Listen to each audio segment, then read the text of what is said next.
Today, everyone is watching the Federal Reserve. They are waiting to see if interest rates will go up or down by 0.25%, believing that a few bankers in Washington control the price of their groceries, their gas, and their rent. But they are completely looking in the wrong direction. The question is not what the Federal Reserve will do next month. The question is, what happens to the American economy when a 20-mile stretch of water on the other side of the planet is completely shut down by rebels holding drones that cost less than a used car? I am Professor Jiang Miller. Today we are going to look at global trade choke points. We are going to look at the asymmetric war on the oceans, and I am going to explain exactly how a localized conflict in the Middle East is a calculated mathematical trap designed to trigger a massive, unstoppable wave of inflation right here in the United States. I will break this down step by step in plain, simple English. Part 1. The illusion of safe oceans. When you order something online, or when you buy fresh food at the grocery store, you do not think about how it got there. You assume that the oceans are safe.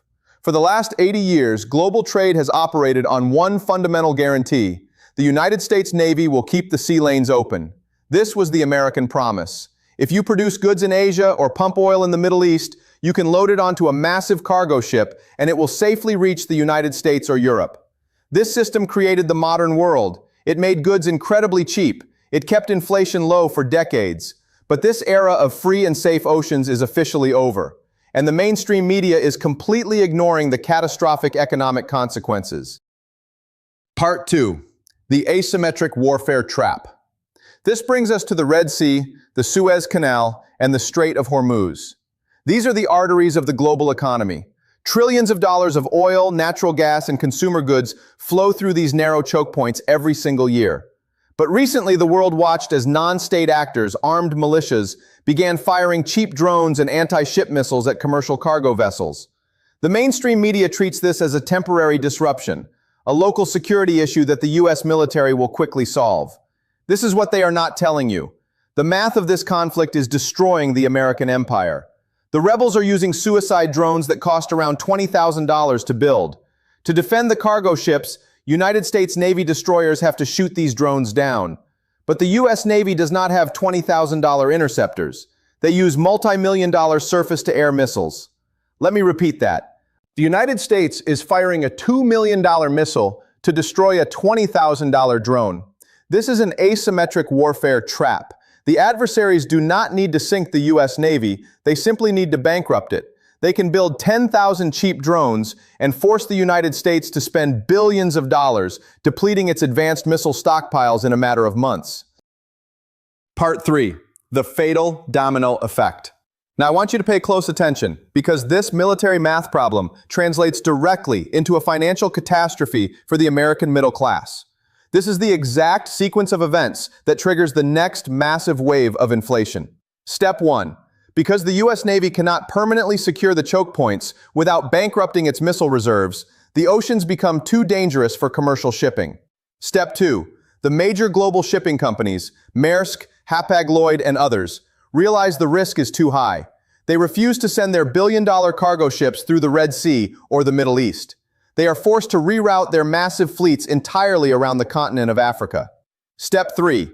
Rerouting around Africa adds thousands of miles to the journey. It adds weeks of travel time. Because the ships are traveling longer distances, they burn millions of gallons of extra fuel. Step 4. The cost of global shipping skyrockets. The price to send a standard shipping container from Asia to the United States doubles, then triples, then quadruples. At the exact same time, because oil tankers are delayed, the global price of energy spikes. Step 5. This is where it hits your wallet. The corporations importing these goods will not absorb the extra shipping costs. They pass 100% of that cost directly to you. The price of electronics, clothing, car parts, and food skyrockets. Step 6. The final domino. The Federal Reserve looks at this massive spike in inflation and realizes they are powerless. You cannot bomb a supply chain crisis. You cannot print more cargo ships.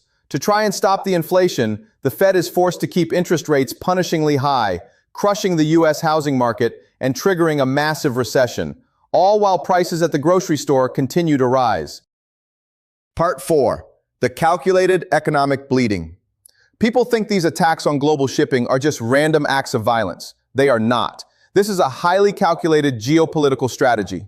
The nations that oppose American hegemony, Russia, China, Iran, are watching this unfold and they are taking notes.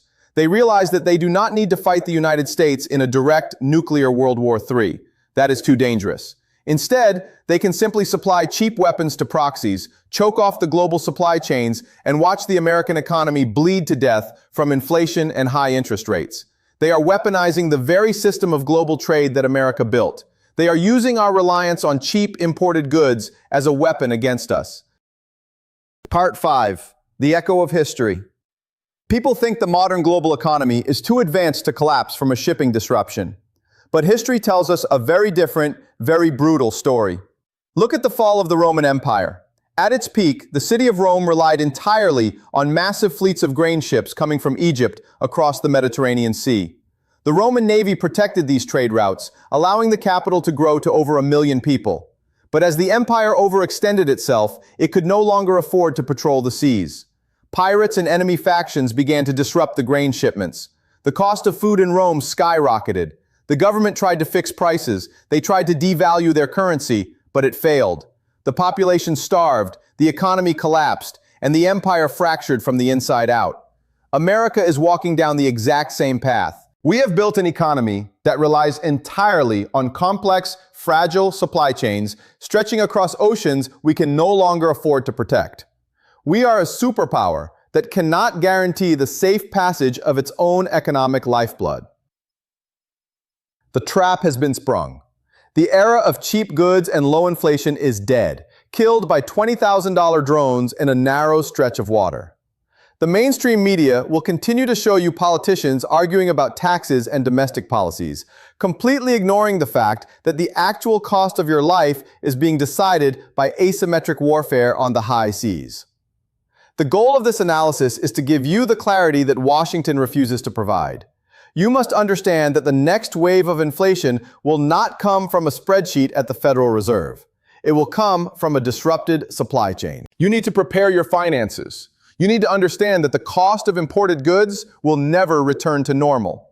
You need to position your wealth in assets that thrive in an inflationary, resource-scarce environment. If you want to understand the real truth behind the headlines, and if you want clear, simple breakdowns of the geopolitical shifts shaping our global economy, subscribe to the channel right now. And I want to ask you a question. When the next major supply chain crisis hits, which basic necessity do you think will see the largest price increase in the United States? Will it be fuel, food, or electronics? Let me know your thoughts in the comments below. I read them all. Thank you for watching, and I will see you in the next breakdown.